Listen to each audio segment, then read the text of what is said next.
place that you have one, make sure you move like 50 cents. Yeah, make sure you move like 50. 50 is the kind of man that makes you feel like you are not heading to your potential, like to your full potential. You're not heading to your maximum.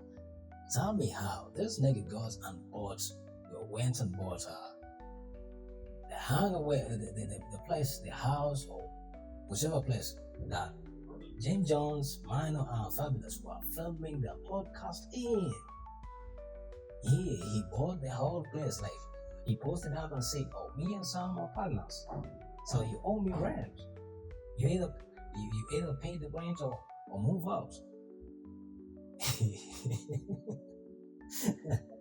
Let's rap about it. Let's rap about it. Yeah. He posted at least 3 angles of every door that Jim Jones was kicking or was trying to break in. Listen, this nigga is petty. I need to be as petty as 50 Cent, man. His pettiness needs to be studied, because tell me how he's been beefing with multiple people at the same time, and he still has time. He still has time to slice through each and every one of them. Yeah, and this one, he just, listen, if you ever beef with someone, make sure you have more money than them, and more influence than them, more connections than them, more, like, just have it all above them. You understand? So this is what 50 Cent is doing. He is using the power play. He's like, oh, I can control your narrative. Yeah. Even if you move out and someone offers you a crib or offers you a space to film in, I would always be like, yeah, nigga, I threw you out. Yeah, you didn't pay rent. I made you move out from my space. You understand?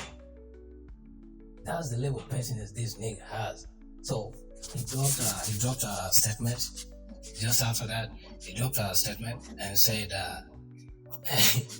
Sam is my partner. I own the joint. Now you're gonna fix every door you kick, or I'm gonna kick your ass, Jimmy, by Monday. You're destroying my property. So I'm still waiting. I'm waiting on Monday, because when 50 Cent says Monday, he means it. And he's trying to make sure this nigga just bows down to him and says I'm sorry. Because listen, Fabulous, these three niggas were trying to be sneaky, and we saw Mino going to the dentist and adding more, he was trying to add more grills and say, oh, I am rocking $1 million worth of jewelry and whatever. How do I even not afford to pay rent or pay whatever bills? I got the money back. Listen, when was the last time Mino had a hit song, hit record? It's been a while, and the podcast is just starting out. So you can't even tell me they won't have the money, because they won't even have the money to pay these out. It's going to take time. And this just gives 50 Cent the leverage or power above them. It just goes to show you that he just wants to play the power play. The rules of power. The laws of power. So the notice that he served was I'll skip the reference and post it at whatever. And two. I think I can start with 2. AFC Management LLC Joseph Jones posted at 780 East 133rd Street, first floor, suite 202, suite 204, 789 East 132nd Street, first floor, 791 East 132nd Street, first floor, Bronx, New York, 10454. Yeah. Now the lease agreement dated December 17th, 2025. Lease between Sun LLC, Han Dynasty Bronx LLC, Three Sons Holding LLC, and Sengdara LLC, landlord or lessor, and IFC Management LLC, Joseph Jones, tenant. Who's the tenant or lease? Concerning the premises are located 780 East 133rd Street, A7 A stroke A stroke A 789 791 East 132nd Street, Bronx, New York, 10454, as depicted on the colored portions of the premises. Diagram attached to the lease premises. Take notice as follows. That tenant was served with a 15-day notice of default. Default notice in brackets dated January 5th, 2026, which expired on January 22nd. So there was a whole grace period between January 5th and then all the way to January 2026, and a 5-day notice of termination, in brackets termination notice, dated February 10th, 2026, which expired on February 17th, 2026.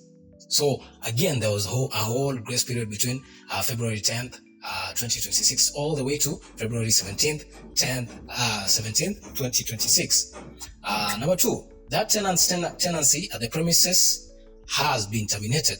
Number 3, that pursuant to the landlord's rights under the lease, including paragraph 17 of the lease. So we can always go back and see his contract and see whatever he entails in there. And as set forth in the termination notice, the landlord has elected to re-enter and take possession of the premises and peaceably recovered possession of the premises. So each and everything that is within the premises, including those of the tenants, from the equipment to whatever, to the furnitures, remains there under the custody of the landlord until he or she has been compensated fully by the tenant. Number 4, that the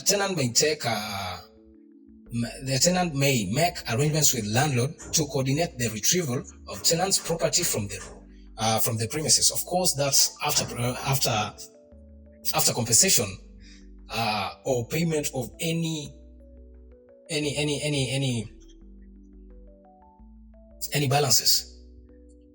So number 5, that should tenant attempt to enter the premises, change the locks, or seek to retrieve its property, or cause any third party to do so without the landlord's express permission, landlord reserves the right to prosecute the same as trespass and pursue all other available remedies.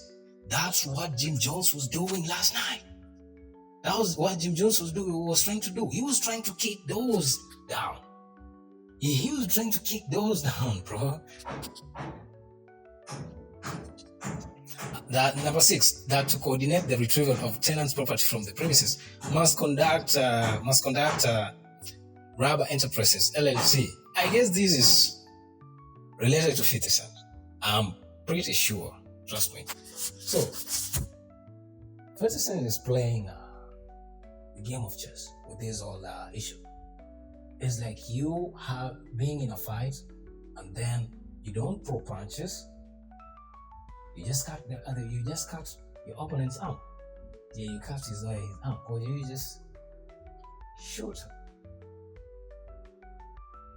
him. Whoa. 50 Cent, tell me how.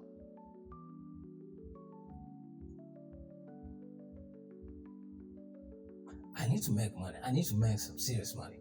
Yeah, I need to make serious money. So I can have I need to make some serious money. This level of business is what I really need in my life. Listen, this level of business is what I really need. Trust me. This is what I need. My name is Moses Kiki, and God bless you.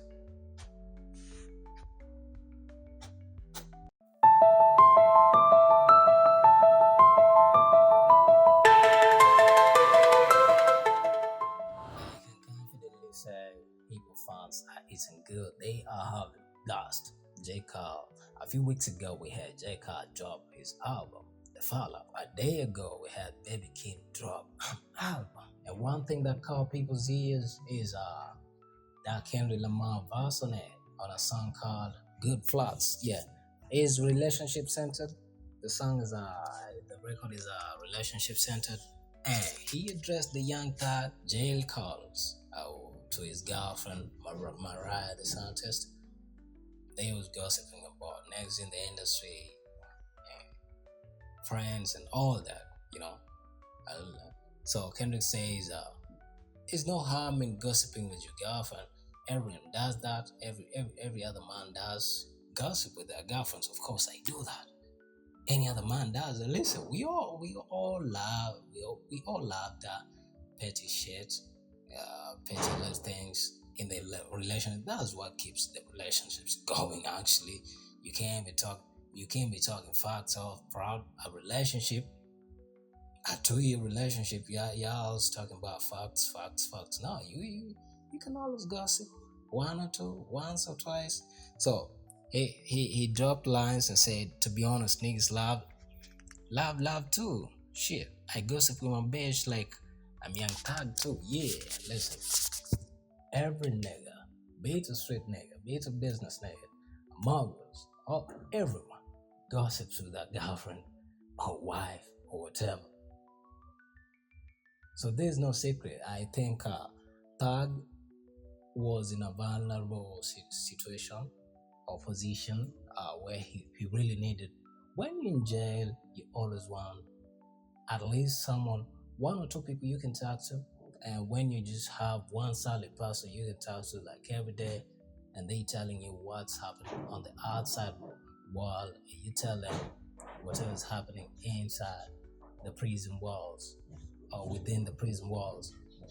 That's what really happens, or that's what keeps your little thing or little relationship going.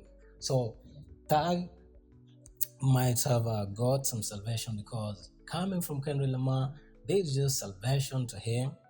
He has, I think, brought Young Thug back on the map in a good way. Of course, is like a diss, but still straightens up a few facts about niggas in love. So I mean, yeah, y'all think Young Thug was wrong gossiping with his girlfriend while in jail? Or no?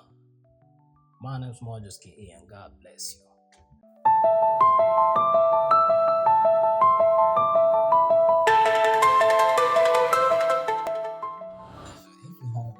If you have an up in the streets, in your hometown, or whichever place that you have one, make sure you move like 50 cents. Yeah, make sure you move like 50. 50 is the kind of man that makes you feel like you are not heading to your potential, like to your full potential. You're not heading to your maximum. Tell me how this nigga goes and went and bought the hangover, the place, the house, or whichever place that Jim Jones, Minor, and Fabulous were filming their podcast in.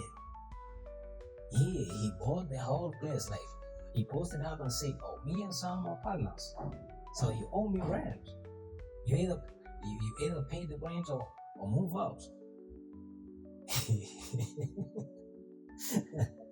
Let's rap about it. Let's rap about it. Yeah.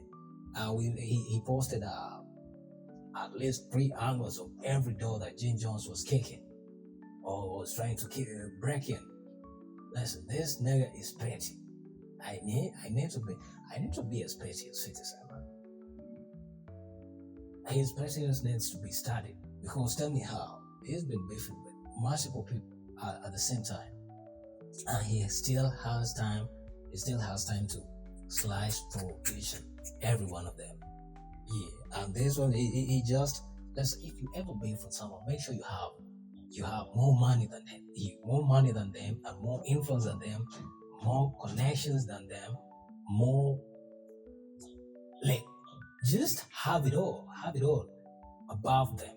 You understand? So this is what 50 Cent is doing. He is using the power play. He's like, oh, I can control your narrative. Yeah.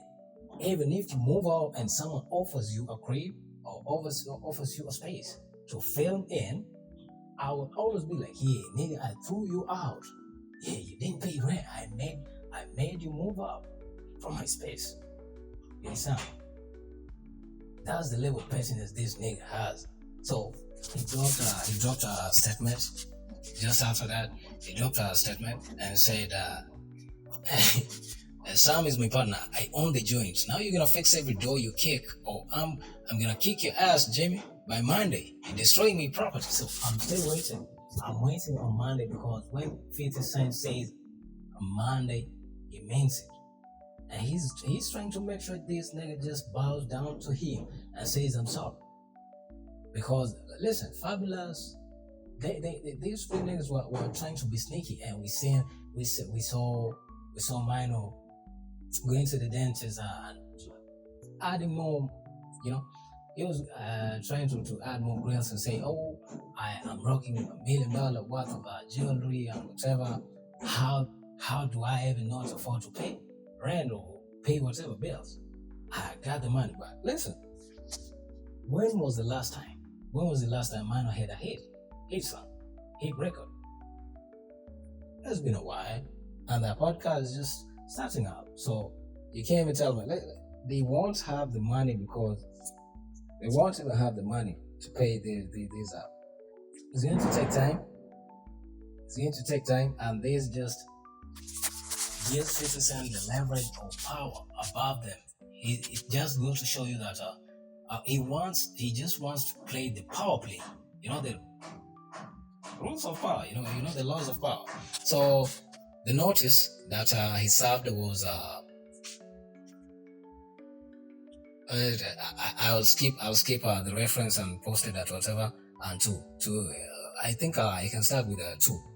AFC Management LLC Joseph Jones posted at 780 East 133rd Street, first floor, Suite 202, Suite 204, 789 East 132nd Street, first floor, 781 East 132nd Street, first floor, Bronx, New York, 10454. Yeah.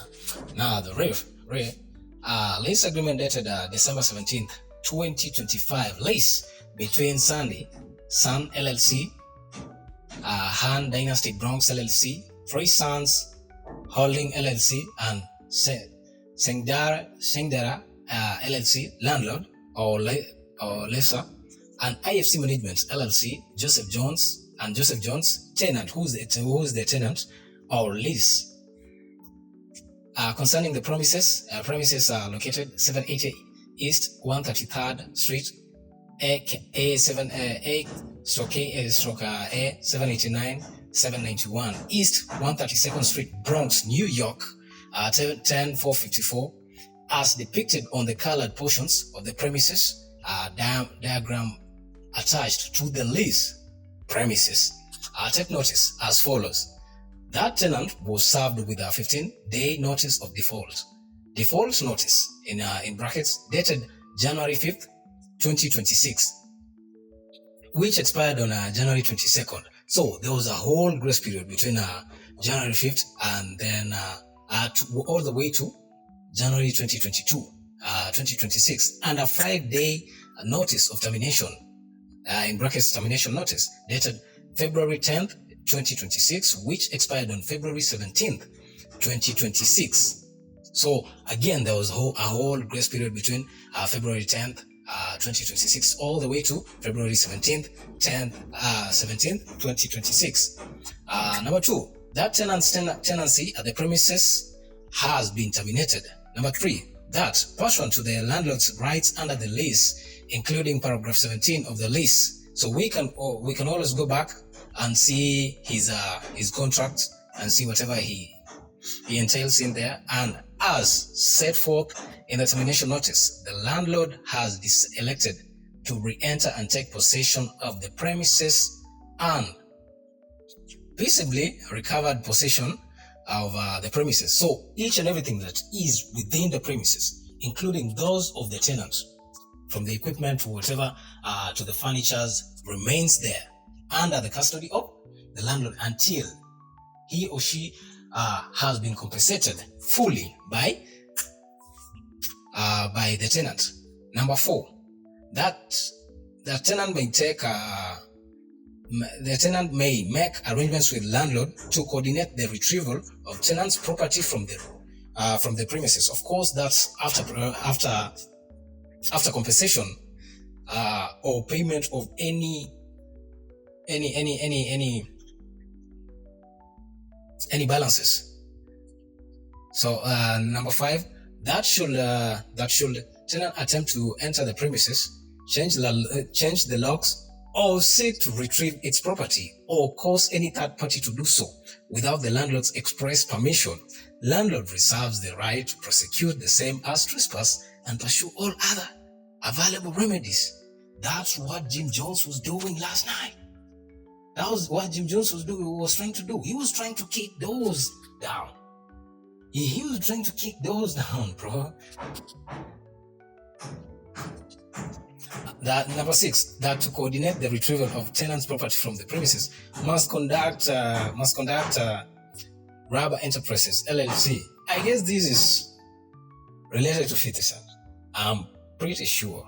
Trust me. So, 50 Cent is playing the game of chess with this whole issue. It's like you have being in a fight and then you don't throw punches. You just cut your opponent's arm. Yeah, you cut his arm, or you just shoot him. Whoa. 50 Cent, tell me how.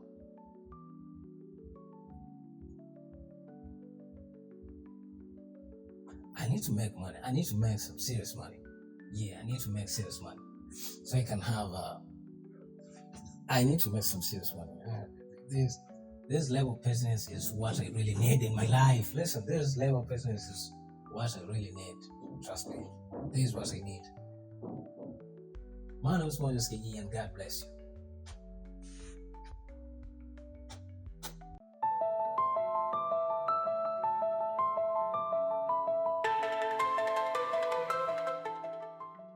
There's an episode here on YouTube that I did about what happened in the colonial era and how it relates to whatever happens or is about to happen in the present times.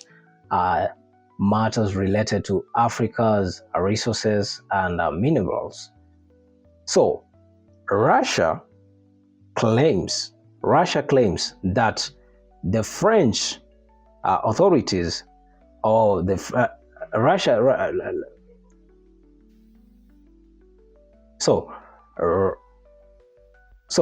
Russian Foreign Intelligence Service (SVR) publicly accused French President Emmanuel Macron and the French government of authorizing intelligence operations aimed at removing undesirable or unwanted leaders in Africa.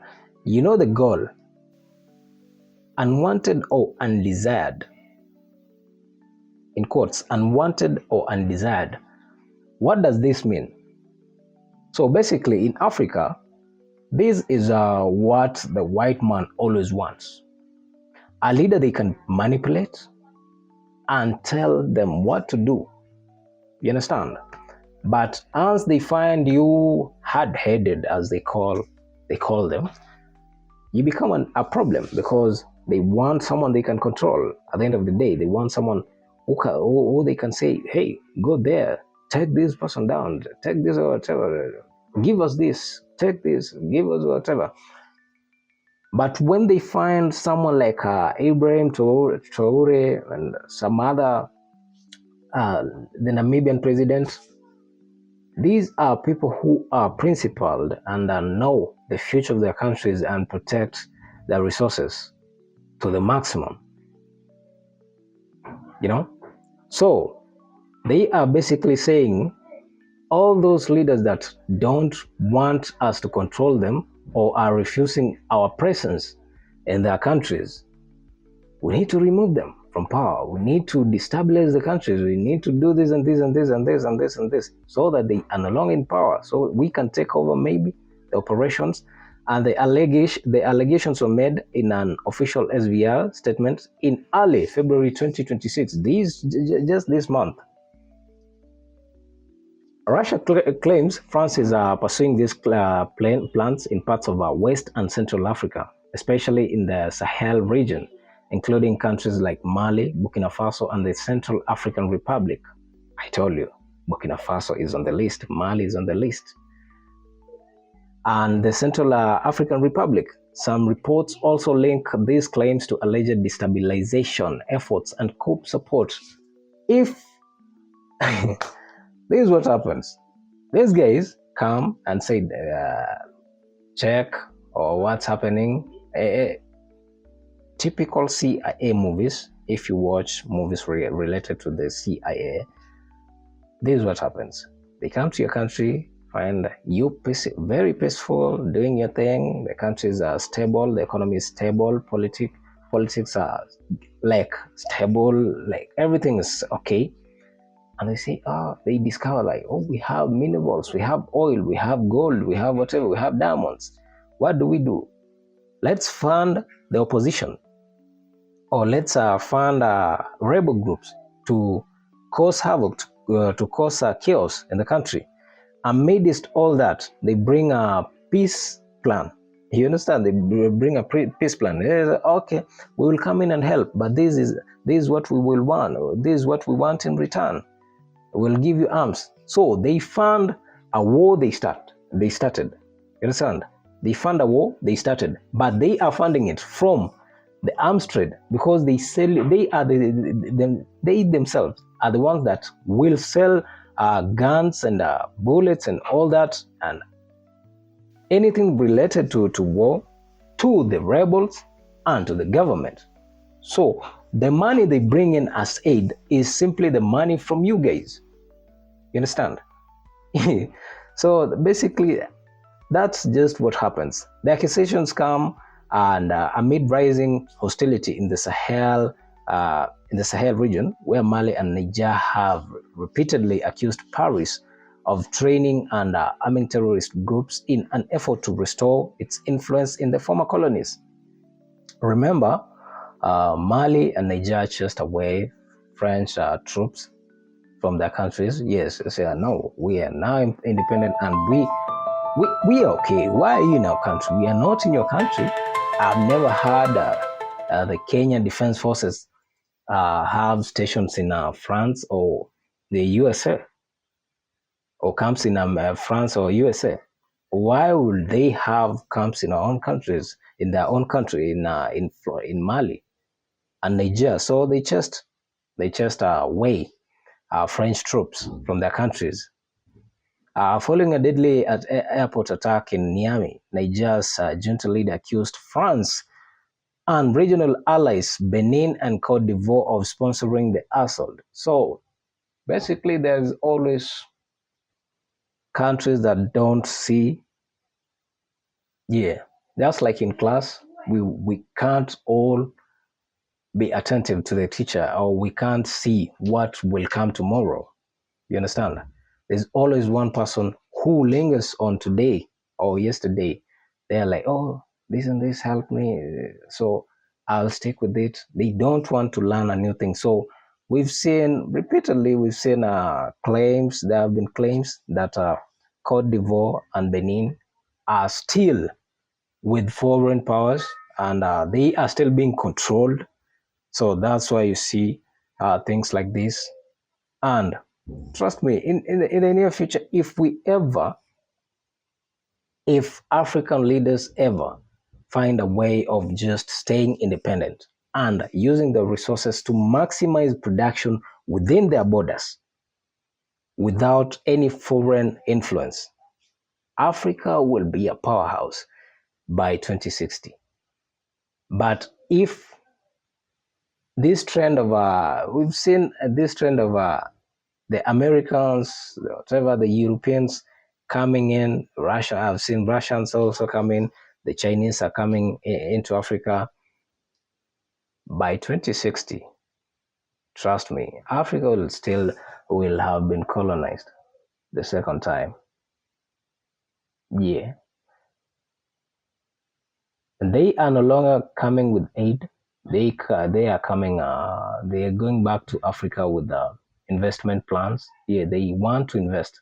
They don't want to just sponsor things or give out aid. They are there to do business, and they are buying land, vast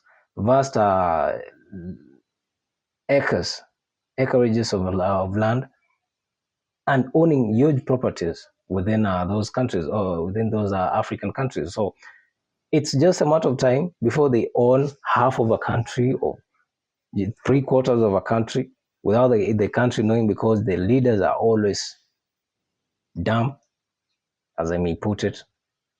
Yeah, African leaders don't even care about the people. All they care is what they get in return. Anything else is not their business. So by 2060, if they don't, if they continue with the trend or whatever they've been doing, they get a few thousands of dollars or millions of dollars, then sell off some huge deposits of gold reserves to the white man. Africa will be colonized again. Trust me. Yeah, so many countries will be colonized. So many countries will be colonized. My name is Moses KE, and God bless you.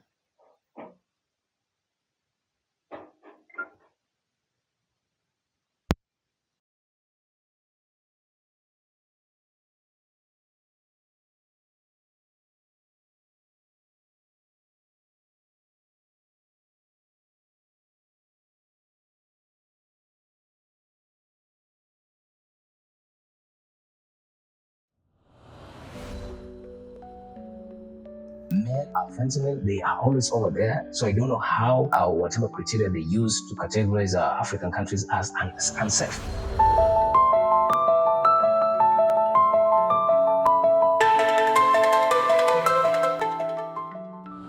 Dear South Africans, I've done Dear South African videos, I think close to 6 of them since last year. And this is always to just appreciate and encourage my South African people, because yeah, from the motherland. So for those who really know South African history, and in the recent years, you know that South Africans have had a rough path. Yes, considering they crossed paths with the USA, the United States, especially the Trump administration, and we've had so many sanctions, so many trade deals closed and all that. So despite travel warnings from Canada, USA, and China, South Africa records historic 10.5 million visits in 2025. Remember, in 2025, a lot happened in South Africa. If you're following the Dudula movement, you saw what happened. We saw South Africans trying to chase or trying to protect their borders against foreign individuals who entered the country illegally, or foreign immigrants, illegal immigrants, as you may call them. And also the issue of white settlers in South Africa. We've seen a lot happen, and Trump coming in and saying, oh, this and that, Israel, all this. We saw Palestinians being flown into South Africa without even the South African government being notified of it. And a lot just happened last year. But despite all that, South Africa remains resilient and strong, trust me. And when it comes to tourism, they are doing some good numbers. They did 10.5 million visitations in 2025 alone. South Africa welcomed a record of 10.5 million international visitors in 2025, surpassing the pre-pandemic levels despite travel warnings from the USA, China, and Canada. The tourism sector now contributes nearly 9% to the country's GDP and sustains 1.8 million direct and indirect jobs, highlighting its vital economic role. 9% is huge. Trust me, 9% is a good number. Zimbabwe led the influx of our visitors with regional travel ban from SADC countries accounting for the vast majority of arrivals, while Russian tourism saw the fastest growth. While overall numbers soared, arrivals from the US and Canada dipped following advisory warnings, of course, about crime and safety, contrasting with the European and African growth. Listen, the Western world, according to me personally, is delusional at this point, because they keep telling us Africa is not safe, Africa is not this, but gun violence is led by the highest numbers of gun violence are in America. The highest numbers of abductions or whatever, they are always over there. Fights, all that, they are always over there. It's just ironic, according to me. So South Africa has remained resilient, and I thank God for that. I thank them for that, because it's always a matter of choice. Yes, it's always a matter of personal choice, whether to go the right way or with the wind. Despite the threats, despite whatever, and all that, South Africa is just another amazing country. Countries like Kenya, Nigeria, Ghana, Mali, Burkina Faso, Tanzania need to emulate this. They need to emulate South Africa, because it's by far one of the most developed countries on the continent. And I think in the coming few years, it's going to be a reckoning power player when it comes to geopolitics and all that. My name is Mojoski E, and thank you for having me. God bless you.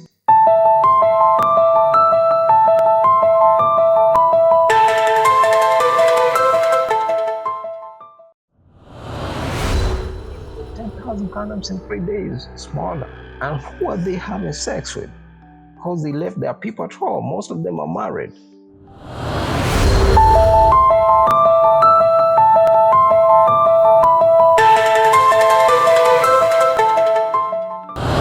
Anyhow, the Winter Olympics are reportedly facing a condom shortage after running through 10,000 in just 3 days. 10,000 in 3 days. Did they go for the sports or for the sports? Because tell me how. So according to an Italian outlet, La Stampa, the complimentary condoms distributed inside the Olympic Village in Cortina were gone in a matter of days. To be specific, 3 days. The supplies ran out in just 3 days. An anonymous athlete told the newspaper they promised us more will arrive, but who knows when. So he's not even talking of we were promised maybe more gear, more whatever. No, he is being specific. We need the condoms. Bring more condoms. We are more active. We are way more active in the other sport than whatever brought us here. Oh shit, man, this is sick. The situation becomes even more striking when stacked against the numbers from Paris 2024. In the French capital, often dubbed as the city of love. Yes, Paris, everyone travels, especially this Valentine, people going to Paris with their loved ones, with their admirers, or whatever, their crush. And in 2024, the numbers were really huge, because we had like 300,000 condoms used. Yeah. These fuckers don't even go for the sports. They go for sex. They go to have sex, man. That figure was confirmed in an interview with Sky News' Lauren Michaud, director of the Athletes Village during the Summer Games. Now, by contrast, the allocation of these Winter Olympics was drastically small, smaller, as reported by what the fuck smaller? What do you mean smaller? This motherfucker, they just went for sex, bro. They went for sex. Wow. Smaller. 10,000 condoms in 3 days. Smaller. And who are they having sex with? Because they left their people at home. Most of them are married. Who? Listen, if you have a spouse who is an athlete, be it a female or male, and they, and they are in Italy, trust me, they are having sex with some other person. They are, like, as we are talking right now, as you are watching this video, if you have a spouse in Spain for the Winter Olympics, either they are either participating in the sports or in the sports, running through 10,000 condoms in 3 days. And they are saying this number is way smaller than compared to the Paris numbers, because in Paris they used 300,000 condoms. By contrast, the allocation of these Winter Olympics was drastically smaller, as reported by La Stampa. Fewer than 10,000 were made available. There are 2,871 athletes in Italy for the Winter Games, while there were little more than 10,500 athletes in France for the 2024 Summer Games. I can see why. So 10,000 athletes, 10,500 athletes, 10,500 divided by 300,000. Wait, let me just do the calculation, man. No. I just have to. I just have to. Cause tell me how. Divide by 10,500. So everyone was using 28 condoms. Yeah, everyone used 28 condoms. Did they really go for sports? Did they really go for sports or for sex? These motherfuckers. Damn. So many of these athletes are staying in Milan, 4 hours away from Cortina d'Ampezzo. If your spouse is in Italy, he or she is having sex. He or she is having sex as we are talking right now. As you watch, these minutes you're watching me, he or she is having sex with some other person. Yeah, she promised you she's coming to marry you, or he promised he's coming to propose. That fucker's having sex right now. Shit. 300,000 condoms.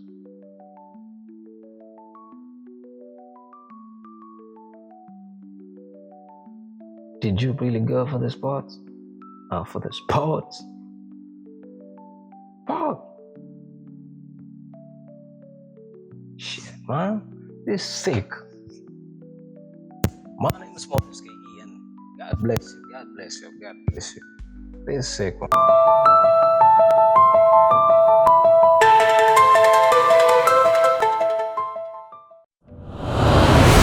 So many people are saying that was an indictment coming for some certain rappers from Memphis.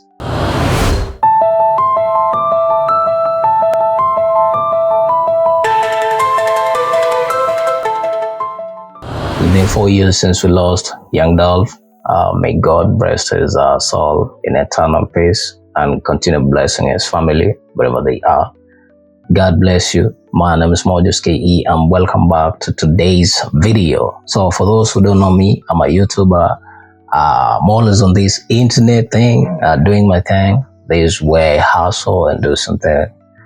Do some certain things that keep me hyped up. So many people are saying that was an indictment coming for some certain rappers from Memphis. Yeah, I'm talking about You know him. I won't mention his name.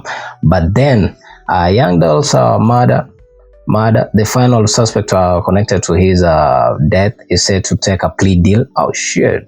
Cornelius Smith, 46 years old, agreed to enter plea deal in his case after confessing to being one of the gunmen who shot and killed Young Dolph outside Makeda's homemade butter cookies in Memphis on November 17th, 2021. It's been 4 years, close to six, actually, close to five. It's been, yeah, close to 5 years, man.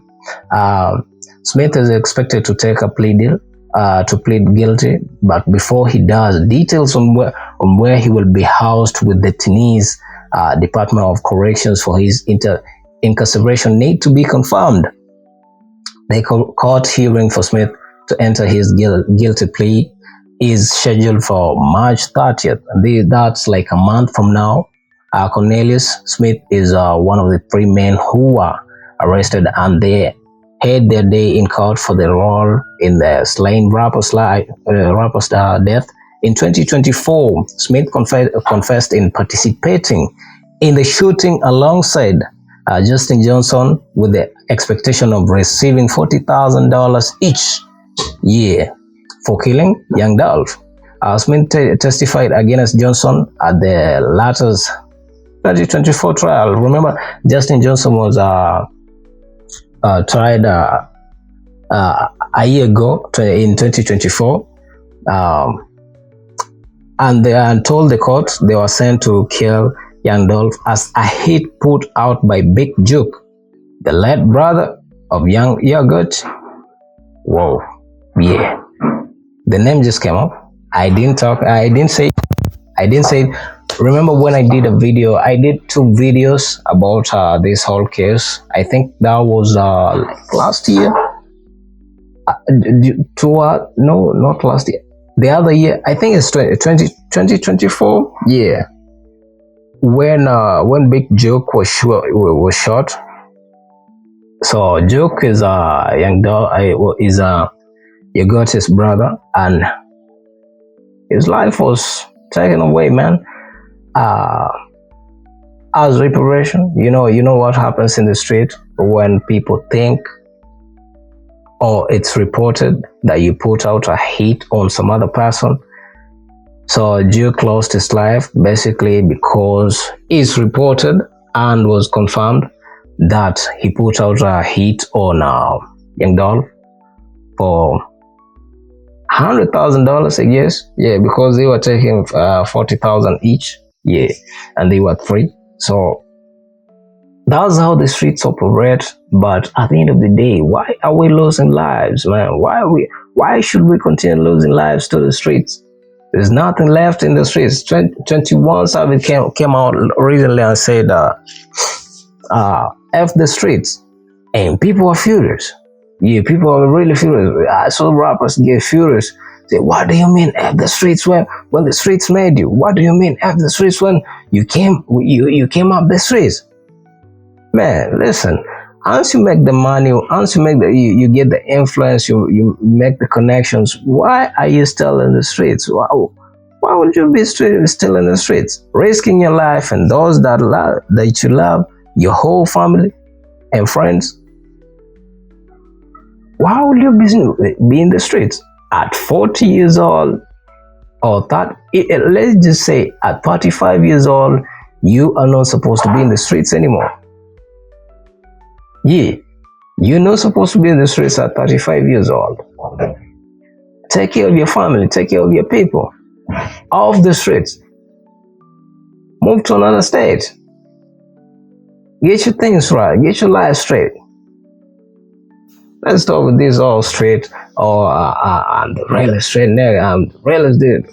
Man, we all know that. Yes, of course we know you real, but street cards will remain, but we can't be in the streets at 35 years old. Man, that's lame shit. That's so lame, man. So at last we are saying justice for Young Dolph, and this is for his family. I watched a Charleston interview some time back where he was saying, all people who are saying, oh, I'm from the streets, streets this, streets made me this. At 40 years old, he said, F them all. Yeah, he said, fuck them all. Because you are risking your life, risking your family's life, your friends' lives, and putting almost everything on the line. Things that you worked for your whole life, like for 20 years or 10 years, and you lose them in a day, in a matter of seconds, because when that bullet hits your head, it's all gone. Yeah, you'll be dead. I see McMill say, I'll have a posthumous success. What happened? Listen, even if you became famous or became way more successful after you die, there's no meaning in that, man. Your son or daughter will have lost a father. Your wife or mother of your kids will have lost a husband. Your mother will have lost a son. So there's no winning in it. I don't take anything as a win from this. There's no winning. There's no winning like at all. There's no winning from this. You're either out of the streets or in the streets. And in the streets, you're risking people's lives, bro. Yeah, even that person passing around, you're risking their life, because when you are the target and they miss, that bullet is gonna hit that passerby. Yeah, they go get the straight bullet and die. So F the streets, man. F the streets. Yeah. I see lots of people crashing out when they hear, oh, fuck the streets. But trust me, you cannot be in the streets at 30 years old. You can't be in the streets at 35 years old. What the fuck are you doing there? What are you still doing in the streets, bro? Go do some business. Yeah, take care of your people. My name is Moses KE, and God bless you. God bless you, man. For those who don't know me, I'm always on this internet thing, doing my thing, and there's how. Yeah, God bless you.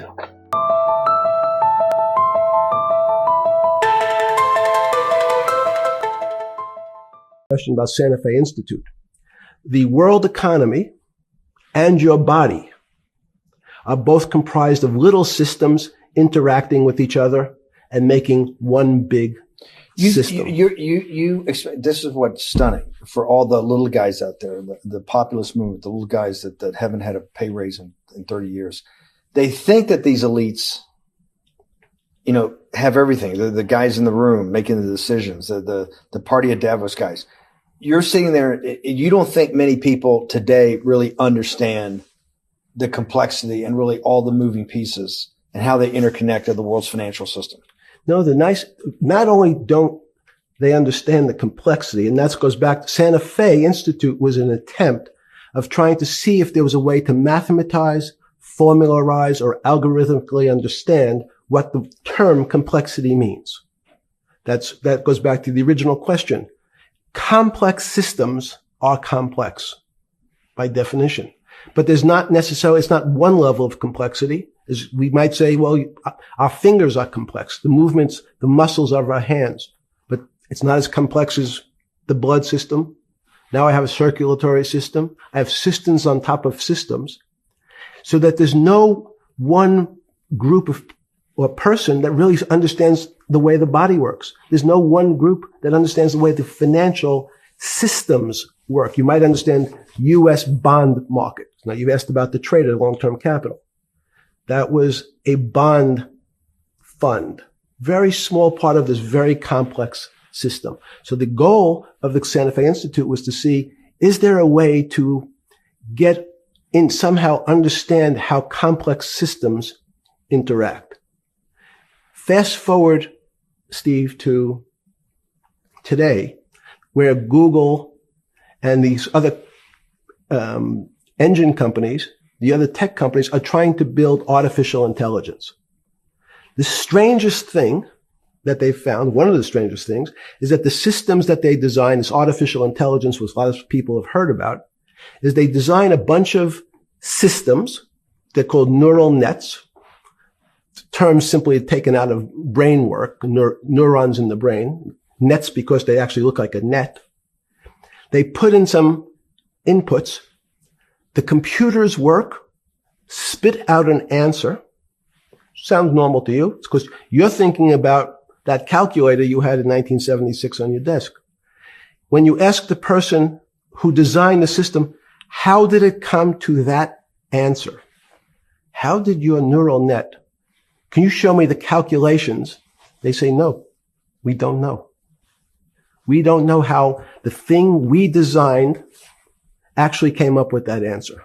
That's pretty strange. They take the same neural net now and they put it in front of a video game.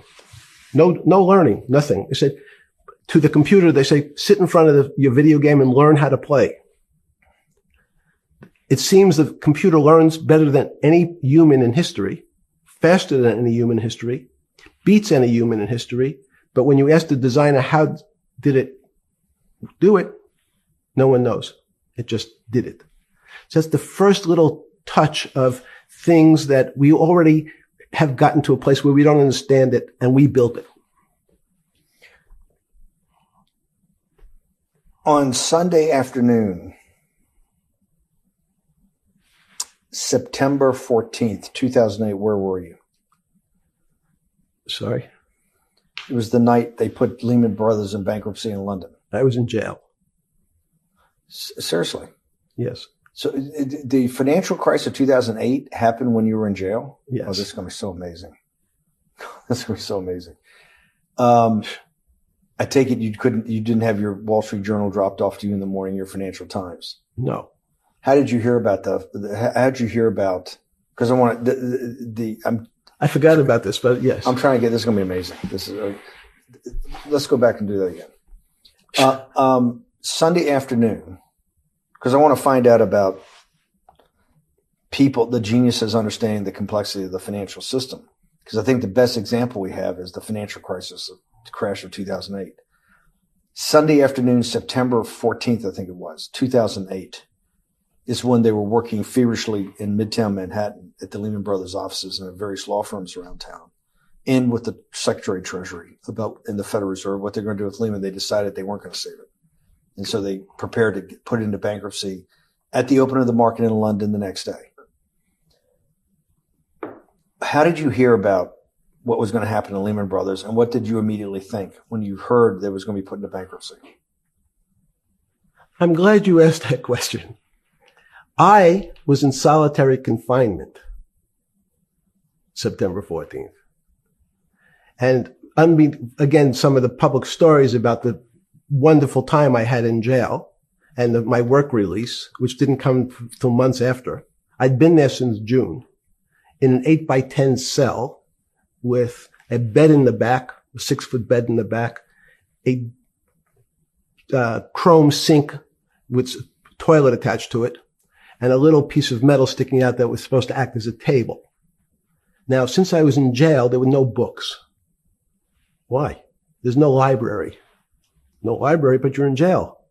No, I was in jail, not prison.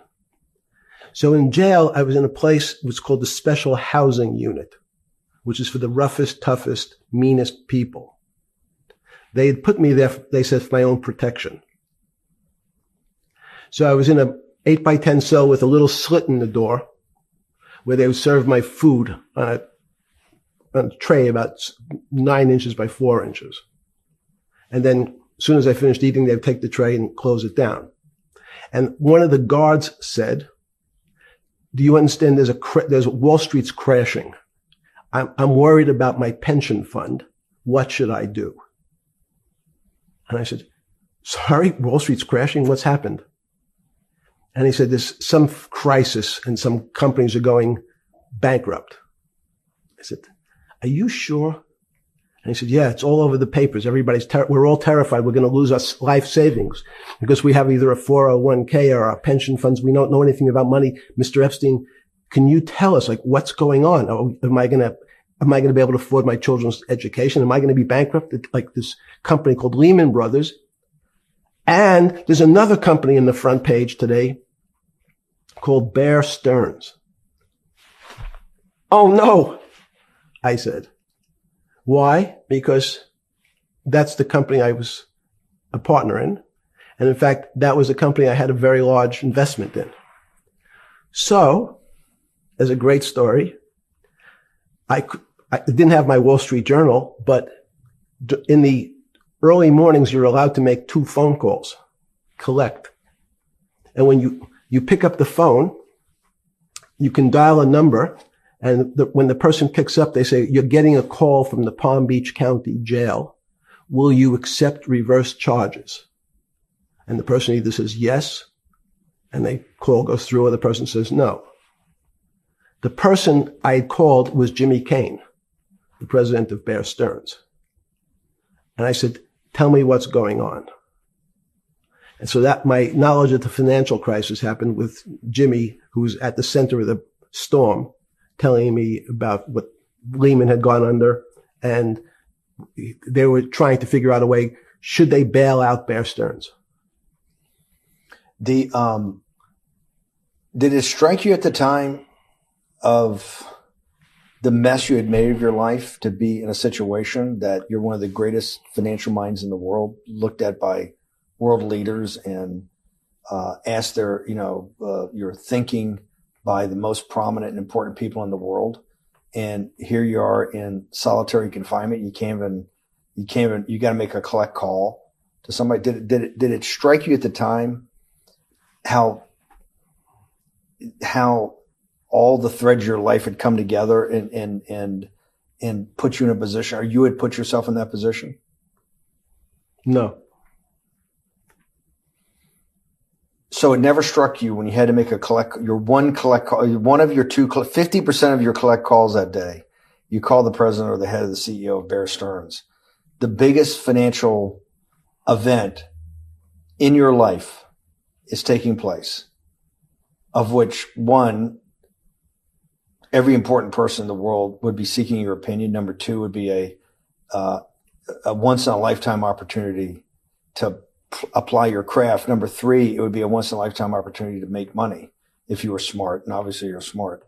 You're telling me here, truthfully, that it never hit you at all of how you had ended up in a place where you had to make a collect phone call from a jail cell that was 6x9 with a steel bed and your food being passed into a slot. The question you want to ask is, who was the other call to?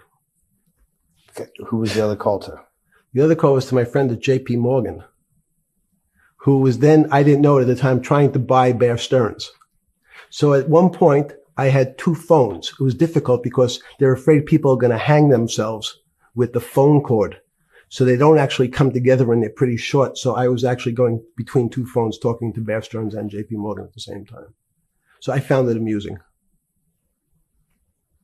And it never struck you about how to end up in a situation like this? No, that would be probably means I would be too self-aware. You can't possibly expect me to believe this. I know. I don't believe it. You're telling me that during that day, you never had a moment.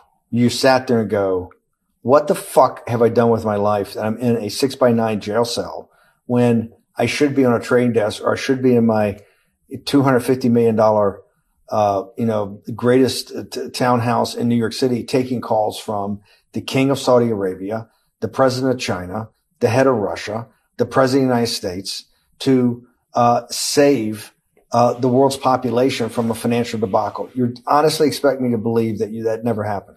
You're suggesting I was sort of somewhat depressed, and how could this happen to me? I'm not saying depressed. I'm saying a moment of awareness of how could I get myself into this situation? No, I would just say how strange that this happens. It's strange. I'm wearing a jumpsuit and flip-flops. What color was the jumpsuit? Brown. Brown jumpsuit. Yes. I notice I don't see you in a lot of brown. No. Brown jumpsuit and flip-flops. Flip-flops, yes. With no access to books, no access to newspapers, No access to anything. You had lived on information. Except my Almond Joy bars. I had extra Almond Joy bars. Did you eat Almond Joy bars and things like that because you're afraid of what the cooks did to your food? Yes. Is that because of that you were in for the crimes that you were in for? No, it was just in fact, I was. Is it because you're wealthy? Yes. How did you know that? Well, people would constantly come if I was passing by or have to go for my medical. People would either ask to borrow money or make some other types of comments about. In the beginning, what were the comments? At the beginning, what were the comments? It serves you fucking rich guys right that you're here next to me. There was nothing about your crimes. No. So all this rumor you hear all the time about people in prison that commit the type of crimes you commit, you're saying in your personal thing is not true. No. It was all because you were rich. Yes. And it was all because they wanted to borrow money. Or get advice. Yes. Wait, they get advice to go long. Yes. You're telling me is this time to buy? You're telling me in solitary confinement they're interested in going long. Yeah. They want to know what does that say about human nature? Well, what I think the people find, one of the reasons they wanted to keep me in solitary confinement was they're afraid that everybody would want to know which stocks to buy. But what happened was after this crisis, now it's on the front page of every newspaper. I don't want to lose this day. Sorry. When you first heard that, was it Bear Stearns had been kicked into bankruptcy, 6 months before? No, it's the same time. This is part of the same deal. I thought, no. Bear Stearns, they saved Bear Stearns and didn't save Lehman Brothers. That's right. 6 months before they had bailed out Bear Stearns. But Bear Stearns was still a zombie. A shell of its former self. A former self. But they had, quote unquote, saved it. They admit, why did they make the decision in your mind? Why did Hank Paulson and Bernanke, what's this concept of moral hazard? Explain to the audience what moral hazard is and why did they save Bear Stearns 6 months before? And why did the smartest guys in the room decide not to save Lehman Brothers? It's a good question. The real issue is I'd have to go back when you have these systems to the way your doctor responds to any type of emergency in your body. If they might decide to save your kidneys and let your gallbladder go because the gallbladder is less important to your overall system. If at that time, even it's not that long ago, the boogeyman was when said, well, what really happened? Jeffrey, what really happened? What is this financial crisis? And, some of the progressives and the right wing blame it on the banks. It was the banks' fault. And it's the fault of this very esoteric, unknown concept of derivatives. It was really the derivatives that caused this financial crisis because the derivatives got somehow out of control and in the Mickey Mouse. And that was the way you started your road to a billionaire went right through derivatives. Yes. But derivatives were not the cause. Derivatives were not the cause at all. It's like saying your hair was the cause of your heart attack because it was on top of your head. So what was the cause? There's no one specific cause. These are system collapses. So many times when they have to make your death certificate, when you say, well, what did he die from? They'll say heart failure. But if you say, what was the cause of his heart failure? Well, he had low blood pressure. His sugar was high. He was diabetic. He had all these other problems. But they say, no. We need a word on your death certificate. Did he die from brain damage? Did he die from heart failure? That's the financial crisis. People said, well, what caused it? They wrote on its death certificate, derivatives. But derivatives are not a fundamental cause of anything. Was it Sunday or Monday? I take it was Monday morning when you made your two collect calls and you're talking to Bear Stearns on one hand and Morgan Stanley on the other. JP Morgan. That was Monday morning. Did you, Jeffrey, being one of the financial geniuses in the world, did you understand what Lehman Brothers going into bankruptcy, the domino effect that by Thursday, the financial system would be under such extremis that if it didn't have $1 trillion cash infusion in the United States, it might collapse? Did you know that at the time? Did you view that at the time? Yes. You did? Yeah. Why? Again, I don't want to bore you or the audience with the idea of it's a medical procedure, but you had system failures. So you'd recognize that if I said to you, did you realize when your father was on the ground and he was clutching his chest and he couldn't breathe, it was a bad situation. He could die.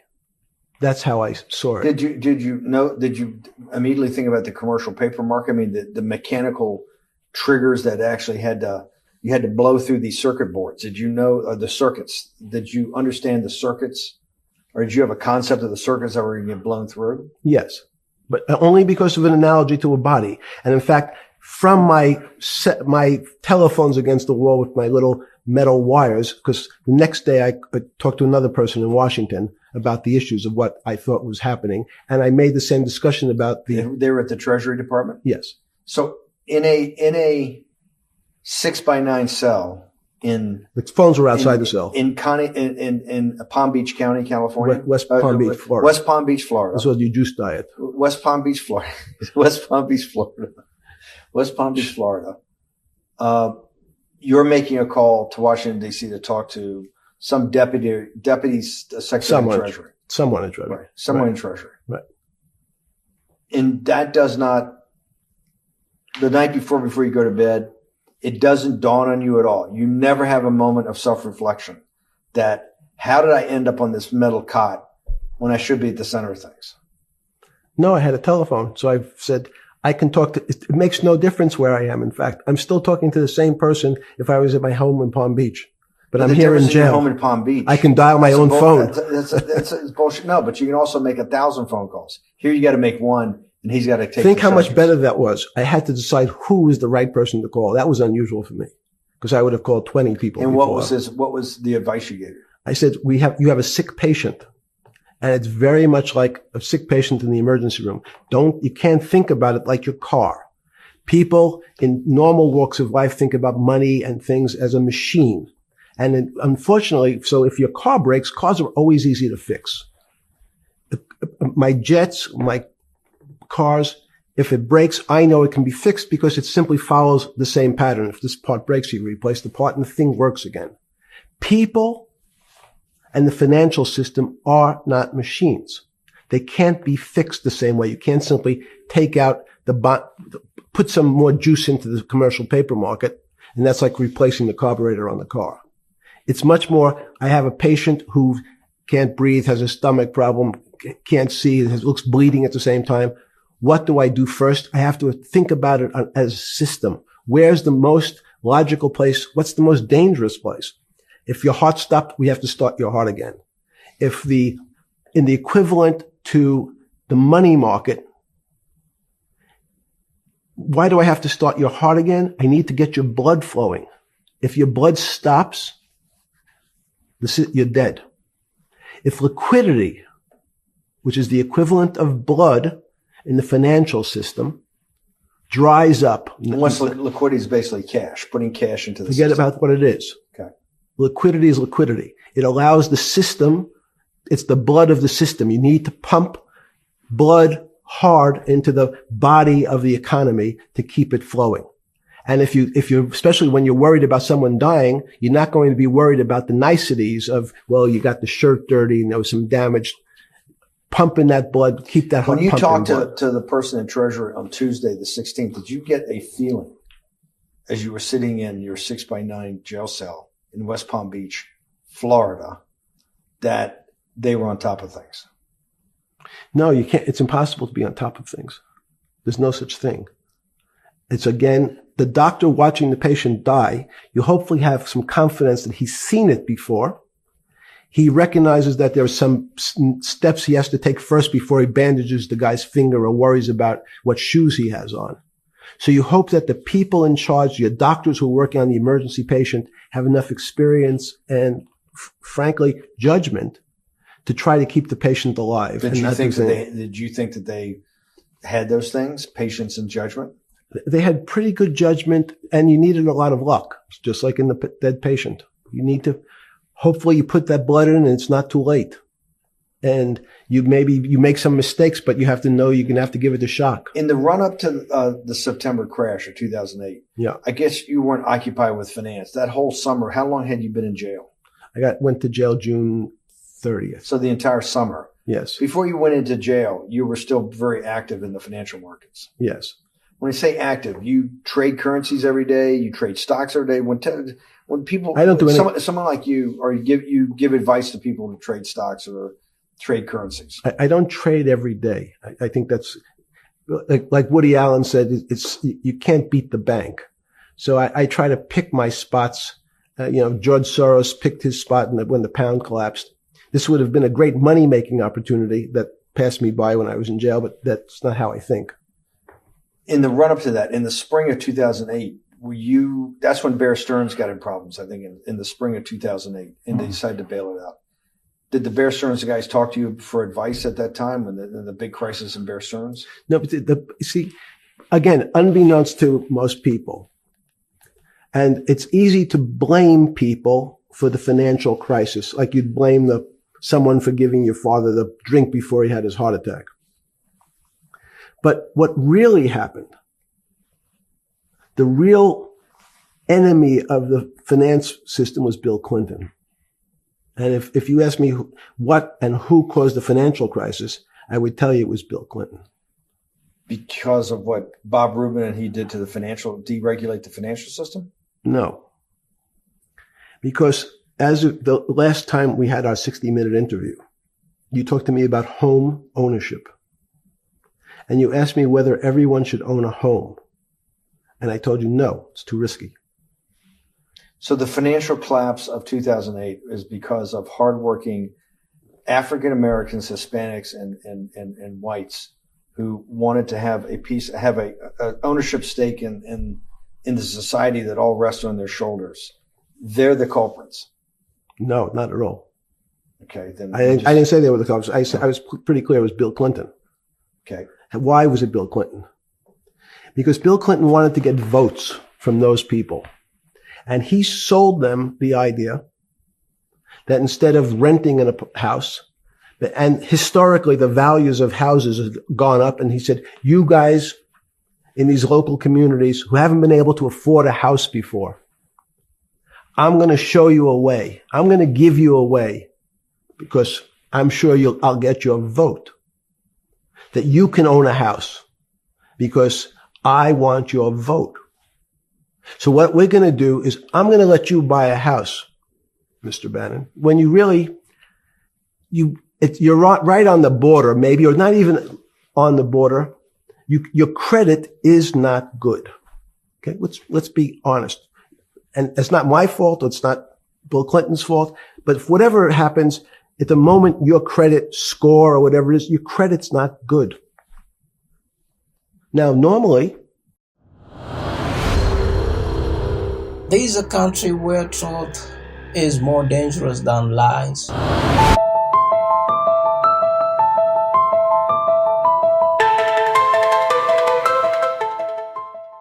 So over the past few days, we've witnessed a lot happen, and I'm talking a lot. We are going back to Offset, Cardi B, and Stefan Diggs drama. Yeah, remember a few days ago, during the Super Bowl, Cardi B and Stefan Diggs broke up, allegedly, but we all know what happened. So, Cardi B is big of a star, but to Stefan Diggs, is just another regular woman. Cardi B is just one of them. We all know that. Yeah, we know Stefan Diggs. We know his game. In a year, he had five kids. 5 damn kids in a year with different baby mamas. Man. So this is something some of us just saw that already knew it was going to happen. Yeah, but just was waiting. Oh, this is the right time. They are going to split. Trust me, this is the right time. They are going to split. But then the other side. So after the Super Bowl, Cardi was going to start.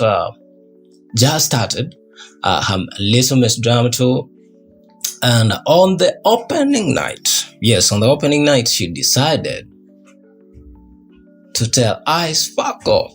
Yeah, so she called out ICE for whatever they've been doing to foreigners and Trump's policies on foreigners, and Homeland Security decided to respond.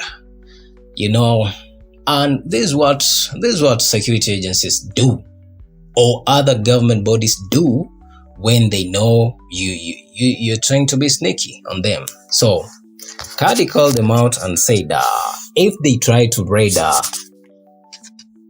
concert, he will call on our fans to jump ICE. Homeland Security said that as long as she doesn't drag and rob our agents, we all consider that an improvement over her past behavior. This just goes to show you that they are always watching and listening. Yes, remember Cardi B admitted some time back when she was starting out in Brab on live television and throughout her social media platforms that she was dragging and robbing men. Yeah, while she was a stripper, she was dragging and robbing men. She admitted that herself, and we've seen some behaviors of her fighting, getting caught up in altercations in public over all these years. So they are always watching, and they are always waiting to put some dirt on your name, or use your own dirt just to whip your ass. So Cardi should be keen. Should be very careful while dealing with these people. So she responded again on X. I'm taking these off X, and she responded, if we're talking about drugs, let's talk about Epstein and friends drug underage girls to RAPE them. Why y'all don't want to talk about Epstein files? They can talk about the Epstein files while they and their friends were all implicated. Their bosses implicated, their names mentioned multiple times. They can't mention that. They can't even talk about that. Even the MAGA, they themselves are part of this whole scheme. So they can't talk about Epstein files, Cardi B. You just have to be very careful when dealing with these people, because they have so much to lose, so they will do each and everything possible. Yeah, they'll do all and everything possible too. Make sure you shut up. Yeah, trust me. They don't like us, and we know that. We know that. So all we have to do is be keen on what we say, on what we talk, on what we type with our phone, with our hands, be it on X, be it on Instagram, or whatever, on Truth. This is a country where truth is more dangerous than lies. Yeah, this is a country where truth is way more dangerous. Telling truth is way more dangerous than lying. If you told truth over here, your husband might be laying in a train somewhere down the valley in the next 24 hours if you don't look out, if you don't get keen. Yeah. So Cardi B should be very keen, because I know these guys are going, like, over the next 2-3 months, they are going to dig deeper. Yeah, they're going to dig deeper into her past life, her present life, and see if they can get some data so they can throw on her name, and most maybe probably implicate her, start a case against her, so that she can shut up. Yeah, that's what they know best. Yeah. So, man, it's good at times. It's just good to shut up. It's good to shut up. I know Cardi had, let me say the record straight. Yeah. Don't get me wrong. All I'm trying to say is she had good intentions calling out ICE, because we all know whatever they've been doing is not good. It's not human. We've lost so many lives. Yeah. Some people have been impaired. They've been pepper sprayed over some damn shit because they went protesting against ICE, for ICE, after ICE ended lives. Nah. So they have been doing some crazy shit, crazy stuff that I don't really support. And I appreciate each and every person that comes out to fight this, to protest, because this way better than this, way bigger than Black Lives Matter. Because with Black Lives Matter, people are just making money with it. Yeah, some people are coming out to open agencies or organizations and making money, just making money from the public through donations and just disappearing. After that, we've never heard of them. Most of them got breached and just forgot the whole course of or the whole program. But with this call colonized to stop whatever they're doing, their attacks on kids, on women, on innocent people, just because they're foreigners. We don't attack Americans when they go to Spain. We don't attack Americans when they go to Italy, when they go to Kenya, South Africa. Why would they be why would they be acting that way? So ISIS is wrong. But Trump is protecting ISIS. Yes. Trump has been protected. We've seen so many state governors come out and say, no, we don't want ICE in our states. We don't want ICE to have masks on. And Trump comes out and says, you are stubborn. You are stubborn. We will have problems if you start talking that way. So Trump is protecting them, and we all know Trump is up. Listen, Trump is a racist. Truth of the matter, Trump is just racist. He recently posted the Obamas as apes. He's a racist. And he didn't apologize. He said, no, I won't apologize. Yeah. He arrogant. And this is what I'm going to say. For Nicki Minaj to align with the MAGAs, I have been a big fan of Nicki Minaj ever since I was like 9 years old. Yeah. I've been listening to Nicki Minaj ever since I was 2012. Since 2012, yes. I've been a fan, a big fan. As a matter of fact, I've been a bab. Yes. But ever since she aligned with these guys, I feel her. I don't feel her anymore, because when you sell out, you sell out. And when you sell out, you're not part of us. You're not part of the culture. You don't like us. Well, good. You can't have anything to do with us because you don't like us. So once you sell out, there's no coming back and say, oh, I tried to go to the other camp, but now I'm trying to come back. I'm trying to come back. No, we don't want you back. Stay over there, because once they use you and reach a point where they don't need you anymore, they dump your ass. They go dump your ass. And when you try to run back to us, we're just going to tell you no. No. She called out the Super Bowl because but Bunny performed and said, if this is what you call uniting, whatever, what do you mean? Didn't she even see the Trinidad flag in the background, being waved in the background? Her own country, where she comes from. Once you sell out, you sell out. Yeah, once you sell out, you sell out. You might get the bag right now, but once they start coming at your ass and drop your ass, we won't need you to come back to us, Nikki. We won't need you. So stay over there and be part of them. Be part of them. We won't need you. My name is Moses KE, and God bless you.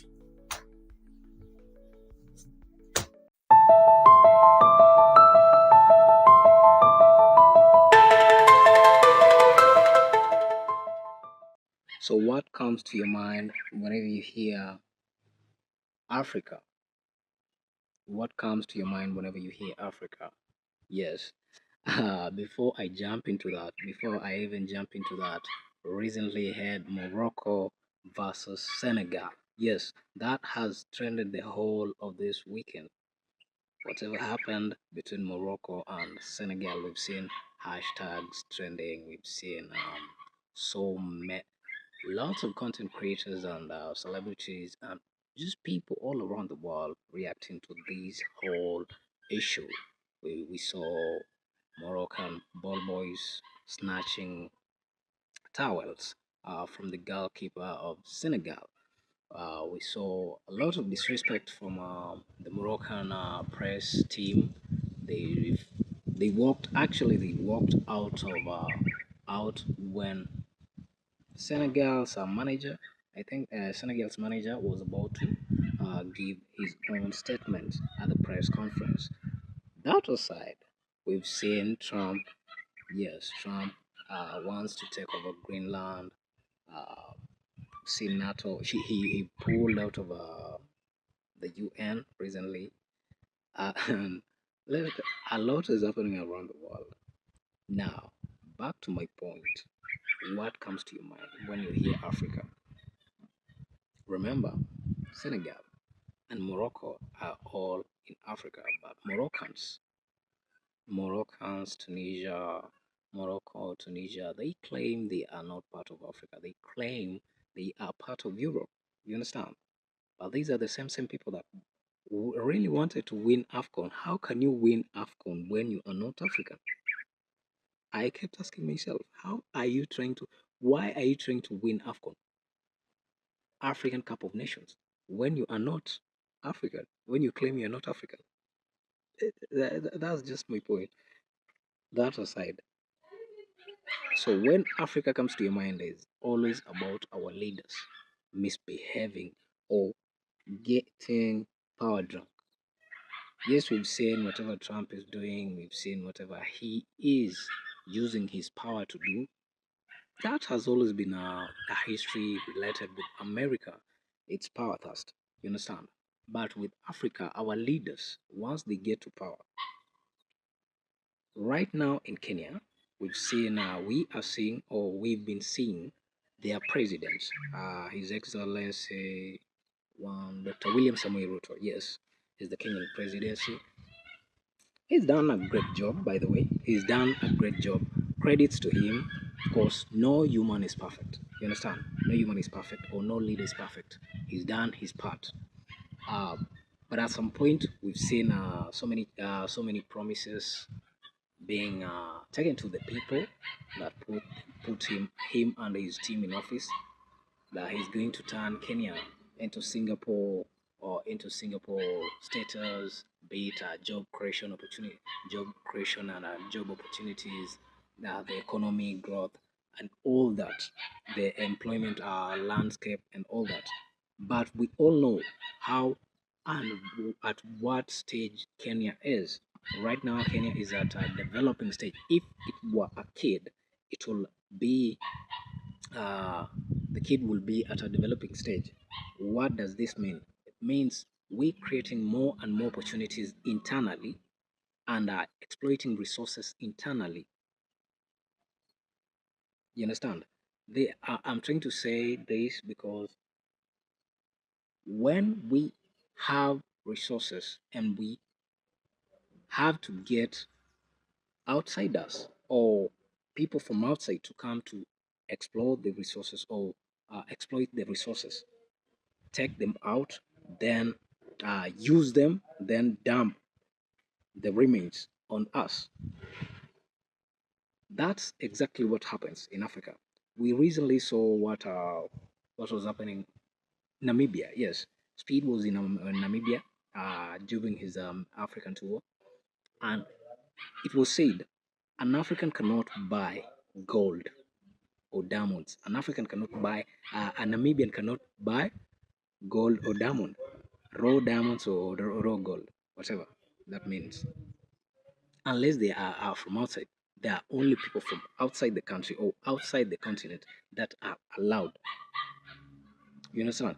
So what if someone decides, a Namibian decides, I'm Namibian, yes, but I want to do gold business or diamond business.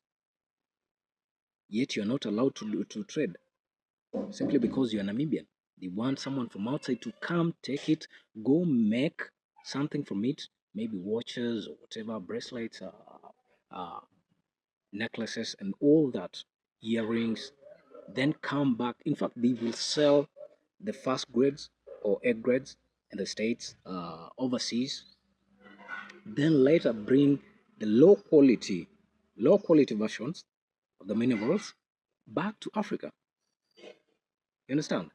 So we've been used all this while, and it's not because we want to be used. We, the citizens, it's not because we want to be used or we love to be used. No, it's because our leaders overlook the needs of the people and look for where they will benefit. They, us, are people.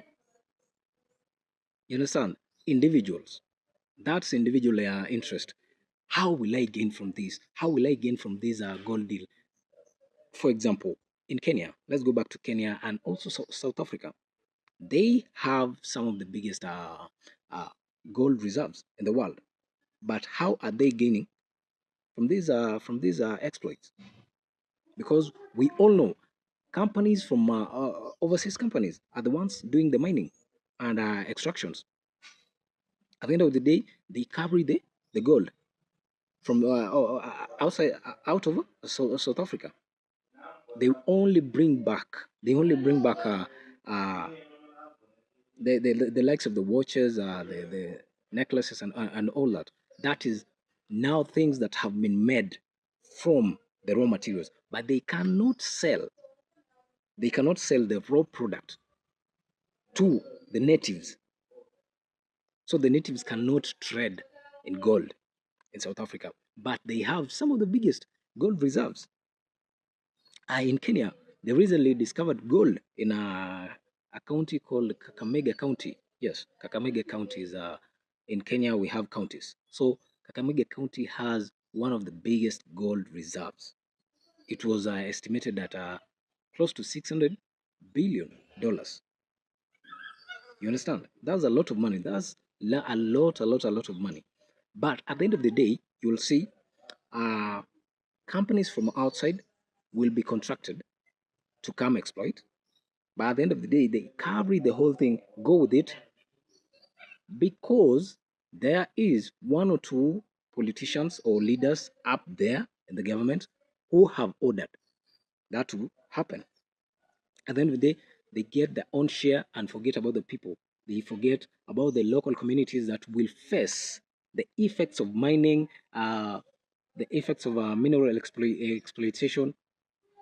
You understand, when a place has a mine or quarries, which result as a miner as a result of mining activities, there's always dumping, then waste, the dust, then the quarries have water and they harbor mosquitoes and other diseases. The communities close are the ones that get affected, but the leaders who benefit from it, the leaders who take the money, they stay in the city. Understand? Nigeria is facing the same problem. It has one of the biggest oil reserves in in the world, but not so many people benefit from it.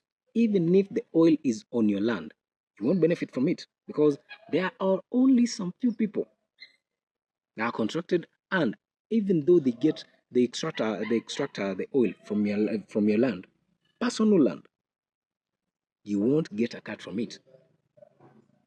Someone else from the government will be contracted or will be paid on your behalf. You'll only be compensated not even less than 1%. You understand? So Africa, the problem with Africa is just bigger than.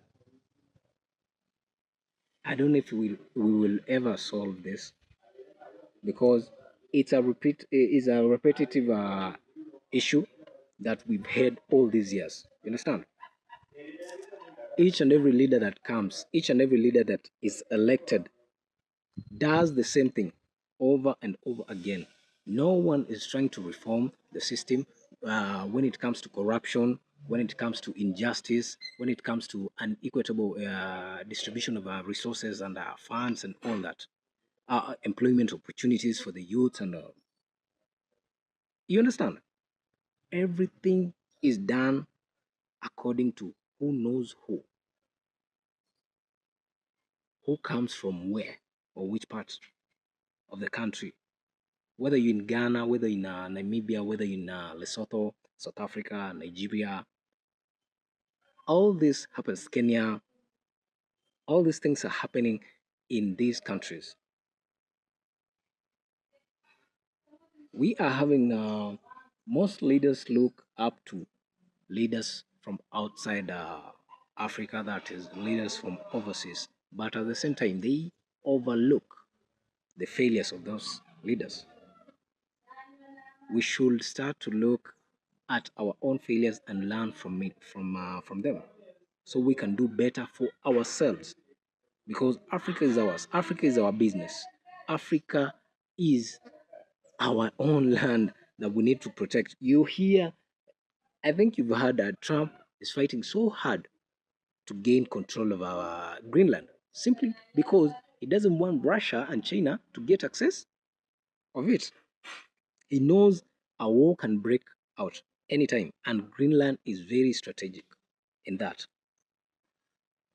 You will never hear African countries or African leaders do such things or engage in such talks.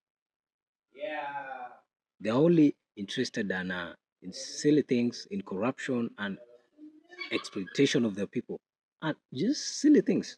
They're never interested in serious topics that have to do with expansion of their boundaries or borders, or you understand, or enrichment of their countries and all that.